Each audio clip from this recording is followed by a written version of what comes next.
লন্ডনে 2012 সালের অলিম্পিককে সামনে রেখে টাওয়ার হ্যামলেটসে নানা সম্ভাবনাময় বাণিজ্যিক খাতের মধ্যে অন্যতম একটি মিনি ক্যাবিং।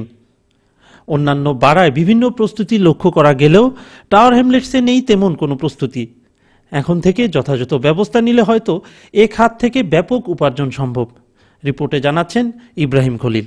2012 সালের অলিম্পিক আসর বসতে যাচ্ছে লন্ডনে। এ উপলক্ষে ইতিমধ্যে বিভিন্ন উন্নয়ন পরিকল্পনা হাতে নিয়েছে সরকার। স্ট্রাটফোর্ডের অলিম্পিক ভিলেজের কাজ অনেকটা সম্পন্নের পথে। বিশ্বের সবচেয়ে বড় এই ক্রীড়া আসরকে কেন্দ্র করে বিভিন্ন ধরনের বাণিজ্যিক সম্ভাবনা দেখা দিয়েছে টাওয়ার হ্যামলেটসে। এর মধ্যে মিনি ক্যাবিং একটি অন্যতম সম্ভাবনাময় খাত। সংশ্লিষ্টরা মনে করছেন শুধু অলিম্পিককে কেন্দ্র করে এ খাত থেকে বিলিয়ন পাউন্ড উপার্জনের সম্ভাবনা রয়েছে।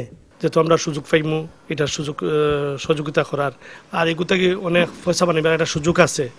বিভিন্ন ব্যবসায়ী বইন আমরা এই সহযোগিতা করতাম, সুযোগ হলে নিতাম, ভালো একটা ইনকাম দেখামিনও আছে। আমরা 2012 সালের অক্টোবরে অলিম্পিকের মূল ভেন্যু উন্মোচিত হলেও খেলোয়াড় ও পর্যটকরা আসবেন মাসখানেক আগ থেকেই। এ সময় মিনি ক্যাবিংয়ে হতে পারে পর্যটকদের মূল বাহন। অলিম্পিককে সামনে রেখে লন্ডনের সরকারি ও বেসরকারি উদ্যোগে পাবলিক ট্রান্সপোর্ট সিস্টেমের উন্নয়ন লক্ষ্য করা গেলেও মিনি ক্যাবিং এর মান উন্নয়ন লক্ষ্য করা যাচ্ছে না। অলিম্পিকে তো আমাদের তেমন কোনো সুযোগ সুবিধা নাই। অলিম্পিকে শুনছি যে ব্র্যান্ড নিউ গাড়ি কেনা লাগবে, যেমন 2004 এর নিচে যাদের গাড়ি তারা অলিম্পিকের সময় তারা মিনি ক্যাবিং করতে পারবে না। এই জন্য আমাদের কোনো প্রস্তুতি নেই এই ব্যাপারে। আর নতুন গাড়ি কেনার জন্য যে এক্সট্রা মানি দরকার, এই মানি আমাদের এখন ইনকাম খুবই কম, এই কারণে আমরা খুবই চিন্তিত। টাওয়ার হ্যামলেটসের মিনিক্যাপ কোম্পানিগুলোর 60% মালিক বাঙালি। তারা অলিম্পিক নিয়ে তাদের প্রস্তুতির কথা জানান। অলিম্পিক আমরা সবাই প্রস্তুত, বিশেষ করে আমরা বাঙালিরা। এবার বিদেশি পর্যটক লাগবা, তারারে আমরা ভালো ভালো সার্ভিস দিমু, তারারে সেইফে ফুসাইমু, সেইফে আনমু। দৃশ্যত কোনো প্রস্তুতি লক্ষ্য করা যাচ্ছে না টাওয়ার হ্যামলেটসের ক্যাব মালিক ও চালকদের। ফলে এখান থেকে মিলিয়ন পাউন্ড উপার্জনের যে সম্ভাবনা দেখা দিয়েছে তা থেকে বঞ্চিত হবেন বাঙালি ক্যাব মালিক ও চালকরা। Ibrahim Khalil, channel I, London. বিশ্বকাপ ক্রিকেটের উদ্বোধনী খেলা শুরুর আর বাকি মাত্র কয়েক ঘণ্টা। 3 দেশের যৌথ আয়োজনে এই বিশ্বকাপ আসরে অন্যতম আয়োজক বাংলাদেশ। শনিবার স্বাগতিক দেশ হিসেবে উদ্বোধনী ম্যাচে শক্তিশালী ভারতের বিপক্ষে লড়াইয়ে মাঠে নামছে বাংলাদেশ। তাই বাঙালি অধ্যুষিত লন্ডনে প্রবাসী বাংলাদেশিদের উত্তেজনার অন্ত নেই। তাদের প্রতিক্রিয়ার খবর জানাচ্ছেন ইব্রাহিম খলিল। শনিবার লন্ডন সময় 8:30টায় শুরু হচ্ছে ক্রিকেটের মহাযজ্ঞ বিশ্বকাপ। প্রস্তুত বাংলাদেশ, প্রস্তুত গোটা বিশ্বের ক্রিকেট ভক্তরা। বিশ্বকাপের প্রথম ম্যাচে মুখোমুখি হতে যাচ্ছে বাংলাদেশ ও ভারত। বাংলাদেশের পাশাপাশি ক্রিকেটের এই জোয়ার এসে পড়েছে সুদূর প্রবাসেও। বাঙালি অধ্যুষিত টাওয়ার হ্যামলেটসে প্রবাসী বাংলাদেশিদের প্রতিক্রিয়া ছিল দেশের দামাল ছেলেদের পক্ষে। জানিয়েছেন বাংলাদেশ ক্রিকেট নিয়ে তাদের আবেগ আর প্রত্যাশার কথা। I feel very proud as a Bengali. This thing happened in our Bangladesh. So is good luck to our Bangladesh team. Good luck to them. Bangladesh cricket দলকে আমি অভিনন্দন জানাচ্ছি এবং যারা বাংলাদেশের অন্যান্য দলকে সব দলকে আমি ধন্যবাদ জানাচ্ছি। বিশ্বকাপ ক্রিকেট আমাদের দক্ষিণ এশিয়ার মধ্যে বাংলাদেশ আয়োজন করতে পারে, আমরা বাংলাদেশ হিসাবে গর্ববোধ করছি। আর এই ভবিষ্যতে আমরা আশা করব সহ আয়োজক হিসাবে না করে আমরা নিজেরাই যেন বিশ্বকাপের আয়োজন করতে পারি, একক দেশ হিসাবে যেন আমরা গর্ব করতে পারি।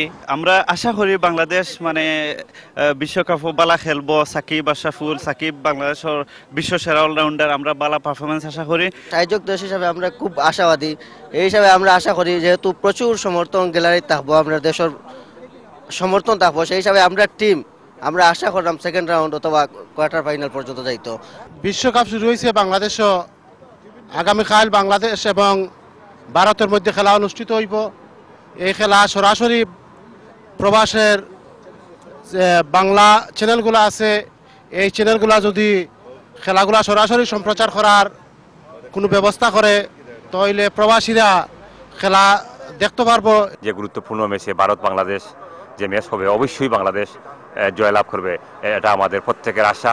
টাইগাররা তাদের সেরা পারফরমেন্স দেখে বিশ্বের বুকে বাংলাদেশকে আরও উঁচুতে মেলে ধরবে। পাশাপাশি বিশ্বকাপের মতো এত বড় আয়োজন বাংলাদেশ করায় সংশ্লিষ্ট সবাইকে অভিনন্দন জানিয়েছেন প্রবাসী ক্রিকেট প্রেমীরা। লন্ডন মুসলিম সেন্টার থেকে ইব্রাহিম খলিল, চ্যানেল আই। বাংলাদেশ ভারত শ্রীলঙ্কায় অনুষ্ঠিতব্য 10ম আইসিসি ওয়ার্ল্ড কাপ ক্রিকেটে প্রবাসীদের পক্ষ থেকে বাংলাদেশকে সমর্থন জানাতে বাংলাদেশে যাচ্ছে ব্রিটেনের অ্যাওয়ার্ড বিজয়ী বাঙালি স্পোর্টস সংগঠন লন্ডন টাইগার্স। স্বাগতিক দেশ হিসাবে দেশের মাটিতে নিজ দেশকে সমর্থন জানিয়ে তাদের উজ্জীবিত করাই এই সফরের লক্ষ্য বলে জানান লন্ডন টাইগার্সের কর্মকর্তারা। রিপোর্ট জানাচ্ছেন ইব্রাহিম খলিল। বাংলাদেশের ইতিহাসে বৃহত্তম স্পোর্টস ইভেন্ট বিশ্বকাপ ক্রিকেট আসর মাঠে গড়াতে বাকি আর মাত্র কিছুদিন। এ উপলক্ষে বাংলাদেশের টাইগারদের সমর্থন জানাতে দেশে যাচ্ছে প্রবাসী লন্ডন টাইগাররা। বাংলাদেশ ক্রিকেট বোর্ড ও ঢাকায় নিযুক্ত ব্রিটিশ হাইকমিশনার আমন্ত্রণে লন্ডন টাইগার্সের 18 সদস্য বিশিষ্ট দলটি 12 ফেব্রুয়ারি ঢাকার উদ্দেশ্যে রওনা হবে। মাঠে থেকে বাংলাদেশ ক্রিকেট দলকে অনুপ্রেরণা যোগানোই হবে লন্ডন টাইগার্সের লক্ষ্য, জানান লন্ডন টাইগার্সের সিইও মেজবাহ আহমেদ। আমরা খুবই প্ল্যান, যেমন আমরা বাংলাদেশের একটা টিম নেওয়া যাওয়ার একটা প্ল্যান আছিল, এখন হোয়াট আ রাইট টাইম যে ICC world cup, cricket world cup হইব। আমরা ওটার ওপেনিং সেরেমনির মাঝে আমরা ক্রিকেট টিম লিয়ে যাইম। ফার্স্ট ম্যাচ যেটা আছে ইন্ডিয়া ভার্সেস বাংলাদেশ, আমরা খেলাটাও আমরা দেখবো। অ্যালং দ্য হোল অ্যাটমসফিয়ারের লোক আমরা ইনভলভ থাকলাম। আর খুব খুশি হইলাম যেমন বাংলাদেশ ক্রিকেট বোর্ড তারা আমরা অ্যাটলিস্ট হোস্টিং করে যে ক্রিকেট টিম আমরা খেলা হইব। আর আমরা আশা করি আর যেমন আমরা Bangladesh cricket team will do fantastic, কারণ হোম সয়েলের মাঝে আছে। আর ওয়ান ডের মাঝে আমরা একটা সাডেন সারপ্রাইজ কোনো সময় থাকতে পারে, মেবি শ্রীলঙ্কা খানজেলা শ্রীলঙ্কা উইন হয়েছে 1996। লন্ডন টাইগার্স ক্রিকেট দলটির সফরকালীন সময়ে Dhaka BKSP, CCDM, British high commission cricket দল, ঢাকা প্রিমিয়ার লিগের একটি দল ও সিলেট মেয়র একাদশের সাথে কয়েকটি প্রদর্শনী ম্যাচ খেলার কথা রয়েছে। ঢাকায় আমরা ব্রিটিশ হাইকমিশনের সাথে একটি চ্যারিটি গেম খেলবো, তারপরে সিসিডিএম এর সাথে এবং বিকেএসপির সাথে। আর সিলেটে আমরা সিলেট স্টেডিয়ামে আমরা একটা ক্রিকেট খেলবো মেয়র বদরুদ্দিন খানমান সাহেবের cricket teamer সাথে to really learn and develop their cricket and be part of the ICC Cricket World Cup. We're hoping to watch the opening ceremony and the opening match where hopefully Bangladesh will beat India as they did in 2007. So hopefully it will be a good learning curve for the young people and a really memorable tour for London Tigers. London টাইগার্সের এই 18 সদস্যের দলে England জাতীয় দলের কয়েকজন সাবেক cricketer রয়েছেন। বিশ্বের অর্ধশতাধিক দেশের প্রায় 3000 অরিজিন লন্ডন টাইগার্সের হয়ে খেলাধুলার বিভিন্ন ইভেন্টে অংশ নিচ্ছে। ওয়েস্টমিনিস্টার কাউন্সিলের হ্যারো রোড থেকে ইব্রাহিম খলিল, চ্যানেল আই।